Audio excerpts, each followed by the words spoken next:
Hi, everybody. Thank you for joining the final segment of the Wayne State University Pre-Med and Health Science Center video series called Building Your School List. My name is Laura Hetzler, and I'm going to tackle the topic of metrics when considering where to apply.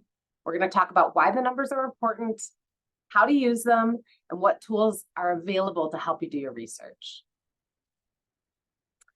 It is extremely important to assess your own statistics against those of students who have successfully been admitted to the particular program in the past. There was a big difference between meeting a minimum GPA and being within a competitive range. We want your school list to have as many programs where you are in that competitive range as possible, okay? That means we're going to look at things like grade point average, maybe your cumulative versus your science, undergrad versus master's. If you've got post-bac coursework, having a good understanding of how that can impact your application at grade point average numbers. Those are things you can really dig into with a pre-med advisor in terms of depth of meaning and understanding, but just building off of a basic sense of what that grade point average is as a whole number is what we're going to do in this session. We'll also talk about admissions test scores. Some programs like dental may have more emphasis on certain subscores. Maybe a program really likes to see a high perceptual ability score. Maybe that doesn't really matter and they're mostly looking at overall score. And then number of attempts. Again, these are all pieces that go into having competitive numbers, competitive metrics when you go to the application process. And we want all of our candidates to really understand what their numbers look like personally as they begin to build that school list. There are lots of resources to help you assess your numbers against national and individual program data. For example, on our website, under the admissions menu for both medical and dental school, we publish the statistics for our undergraduates. We have data going back multiple years, all the way back to 2016 in the case of med school. This can help you begin to develop a list of where you might want to do some more research by seeing where previous Wayne State students have been successful. From there, med schools there are two different databases. One is the MSAR, which is for MD programs, and then DO has the Choose DO Explorer. Dental schools, there are two resources, the ADIA official guide and the Dental School Explorer. And then the PA programs, there's only one database you're going to look at, and that's the PA EA Online Program Directory. All of these can be and absolutely should be supplemented by investigation on individual program websites the further you go in the research process. We're going to talk first about the MSAR. So this is the MD specific database of programs. It's updated annually and contains both qualitative and quantitative information, which means that as you click into each program, you're going to get profile information, both on numbers and on things like program location, clinical rotations, educational model, mission statement, specific prerequisite or letter requirements to apply to that program. There's tons of information in this database. One of the things I really like about it is that you can import your own scores and coursework into your profile once you subscribe to it. It's a very low cost subscription for all of the features that this product has. And it has a ton of useful filters that can help you sort out programs by, median test scores or median data scores, by location, by campus type. And then you can start a favorites list that, again, can help you refine this information.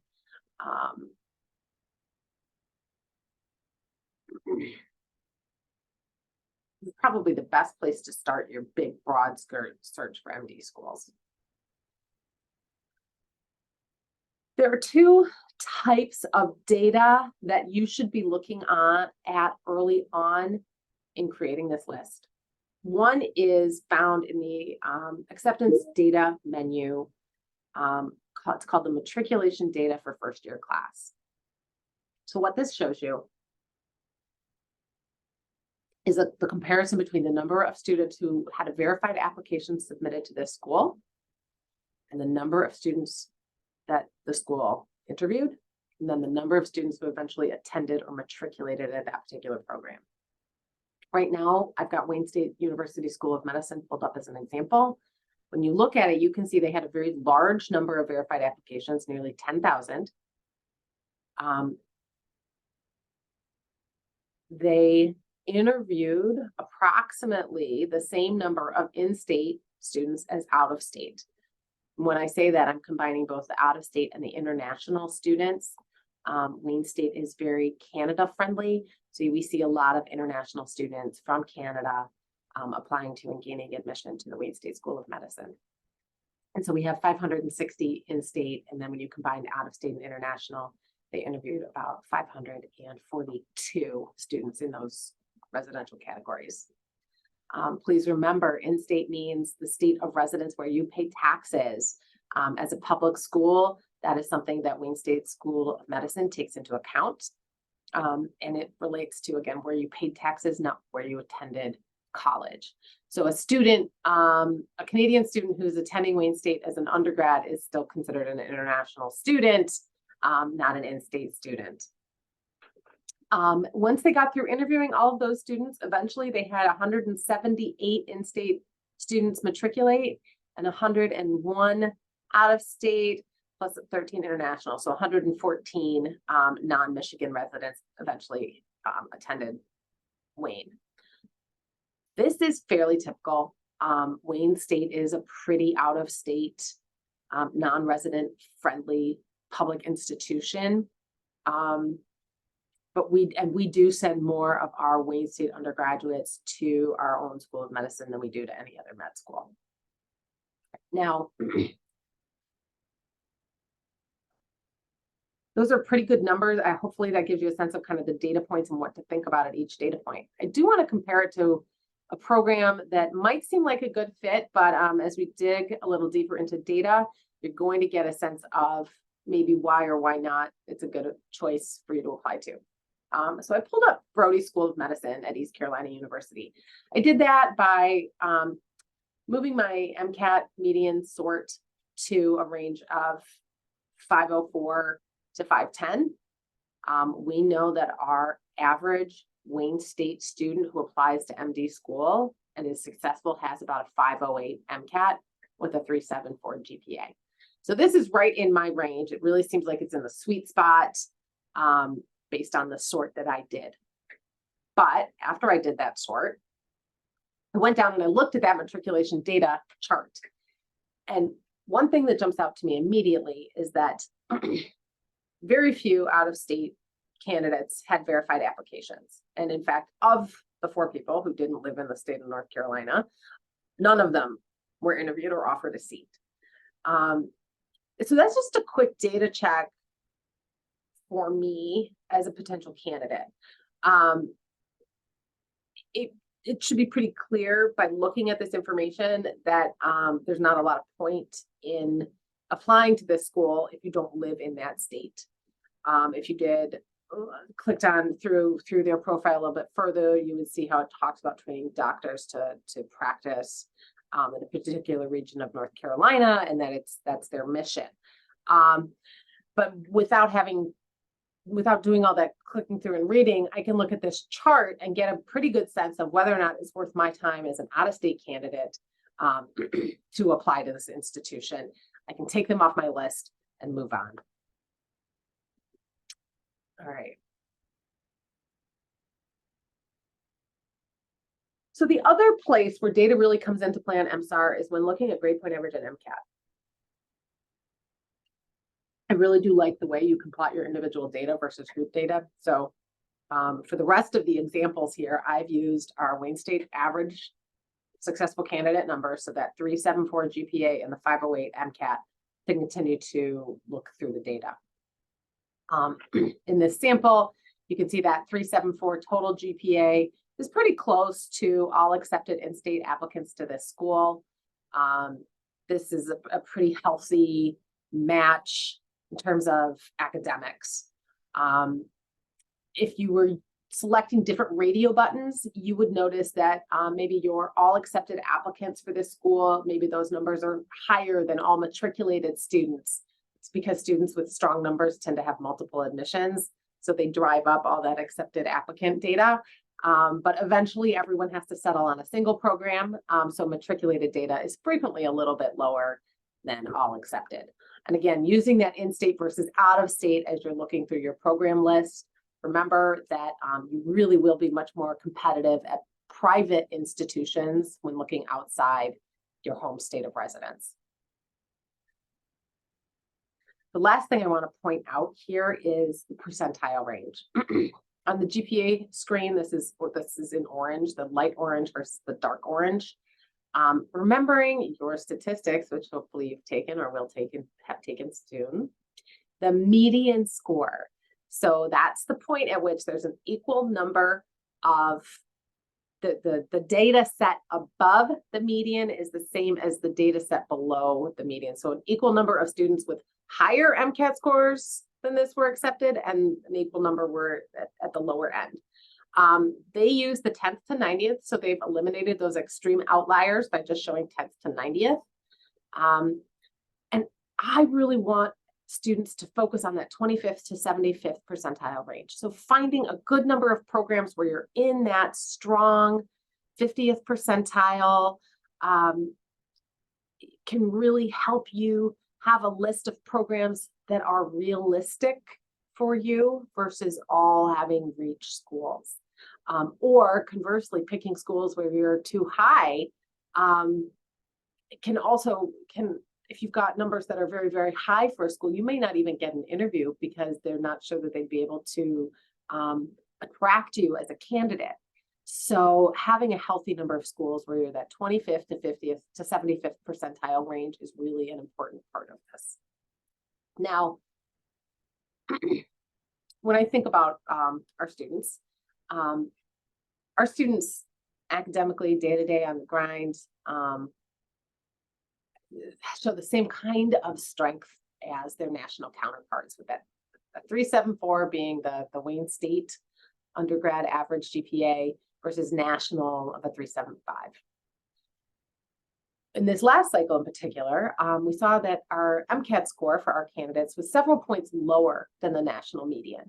So we're going to use that as a piece of data to look at because it is more significantly different than the national average, and it might help us, it's going to help us do some refining of the list of schools, because I can assume with my 3.74 that I'm pretty good in terms of competitiveness nationally, but my MCAT score is where I need to kind of make sure I'm doing some good selections. So I picked 3 schools that tend to be popular with Wayne State students. They're all urban. I've got Wayne State School of Medicine, of course. That's the one public school on my list here. And then the other ones are private because I know that they won't have to worry about whether or not I'm an in-state taxpayer when I apply to them. And then we've got our median scores. So again, they're all kind of in the same ballpark. So that makes a good comparison tool for us. All right, starting with Loyola. In this example, my MCAT score is 4 points below the median. I'm in the 10th to 25th percentile range, so at the bottom end of that bell curve statistically, maybe at around, I don't know, 17th percentile. So only 4 points away from the median, but not super strong relative to the other students they're going to admit. That was against the all accepted students data. Now I'm going to be looking at the accepted out of state, since Loyola is in Chicago, Illinois. I'm in Michigan. I'm going to look at that out of state number. I noticed that the median has come down 1 point when I'm looking at out of state students, but there has not been any particular change in terms of my MCAT score relative to the accepted out-of-state students. So this is maybe a bit of a reach for me. I'm in there, but it's not great if you're just looking at the odds or the statistical, the data. Now, comparing that to Rosalind Franklin, another Chicago area school,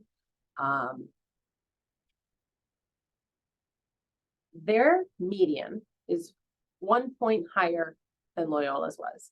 They have a 513 median. But in this data set, my 508 MCAT score is just that bottom 10th percentile range. So I'm really looking, I'm really kind of outside the parameters of the students that they typically admit. Then when I look at all accepted out of state, that MCAT score of a 508 has fallen off the list. It is now an extreme outlier. When I think about the profile at Rosalind Franklin versus how I would match up at Loyola, I would take Rosalind Franklin off my list based on this information. I would keep Loyola if I knew that I was a really good fit for them in terms of their mission, in terms of my work and activities, if I could really connect my goals in becoming a physician to the type of training I would receive at Loyola, that would be worth it to me to apply to them. But if I couldn't articulate those things and my MCAT score was only around the 17th percentile of their admitted students, I might consider not applying there. Now, let's look at that relative to Wayne State School of Medicine. Okay, here, looking at that 508 versus all accepted student data, similar to Loyola, right? I'm in that bottom 10th to 25th percentile range. Again, maybe around the 17th, 18th percentile if I'm going to eyeball it. No, it's, yeah. So again, it's not super strong compared to all accepted students. However, now when I look at them, that 508 versus accepted in-state students, I've moved from that low 10th to 25th percentile range into the 25th to 75th percentile range. And that tells me that they accept a lot of students with a broader range of MCAT scores, and that my 508, even though the median's a 513, my 508 at Wayne State School of Medicine is much more competitive than it was at Rosalind Franklin, which had the same median score. And it's actually probably better than it was at Loyola, which had a 512 median MCAT score. So this tells me Wayne State as a school to keep on my list is much more realistic. And then again, as I continue to research this program and can articulate my why, Wayne, it's much easier to make that strong case that I'll be a successful candidate at that program.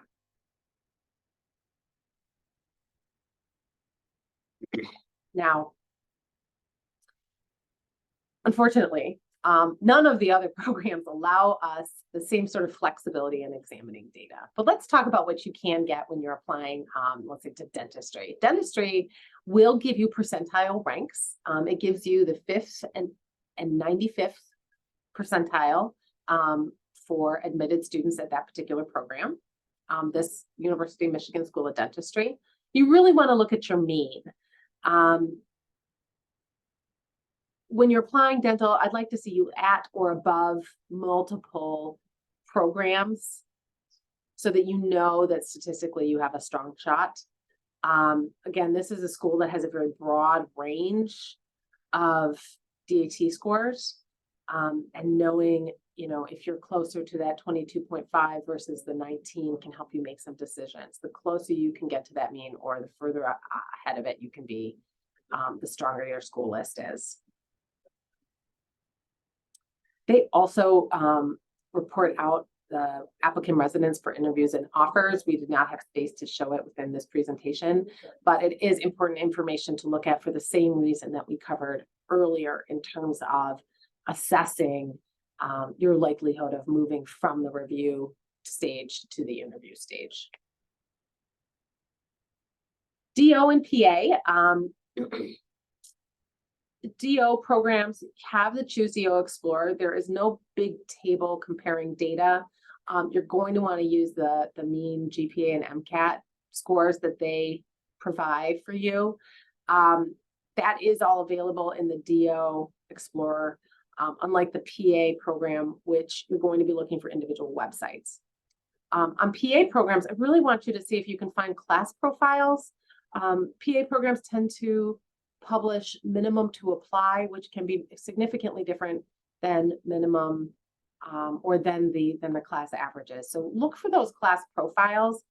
You might do some digging on the website, attend information sessions where you can ask that question if they're not publishing that data, because it will help you make some decisions. And it's also important to ask, is that if they are comparing to prerequisite GPA or if it's overall GPA, PA programs tend to be the least consistent in terms of which pieces of data they report out to their public facing websites and information.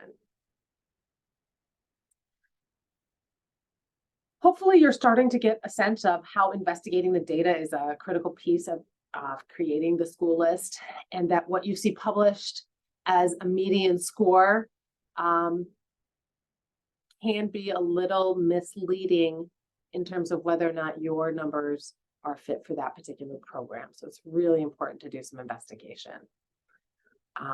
Eliminate schools that appear to fit your metrics but have a low probability of acceptance. This is expensive and stressful.